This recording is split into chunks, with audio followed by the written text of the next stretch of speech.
I'd always been interested in wine. My Saul on the Road to Damascus I was covering a conference for Purchasing Magazine in 1979. We went to this restaurant in San Francisco called Victor's, and without knowing anything, I think because I could pronounce the name, I said, I have a bottle of that Joseph Phelps Cabernet. And I'd had wine, but I really hadn't paid attention to it. And this just, I don't know what happened, but some light bulb went off, and it was like, wow, this is great.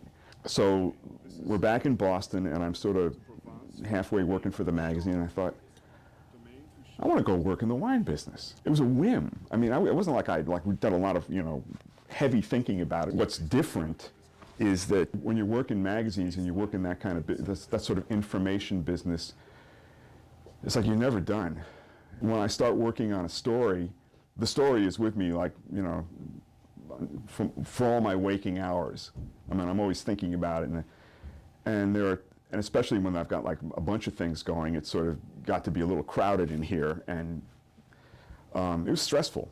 One of the things I love about this is when the day is over, we go out, we lock the door, and we're done. Removing the fingerprints of yesterday to prepare for the fingerprints of today. This is the thing that surprised the hell out of me. I like all of it.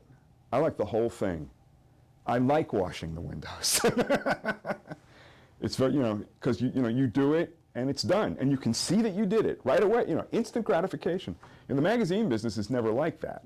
When I did, I'd write a story and I'd get all excited and I'd do this and that. Like 2 months later, it would show up in print, and by then it's like, oh yeah, well that was 2 months ago. And here, the really crazy stuff is when somebody comes into the store and says, you know that wine you sold me last week? And you go,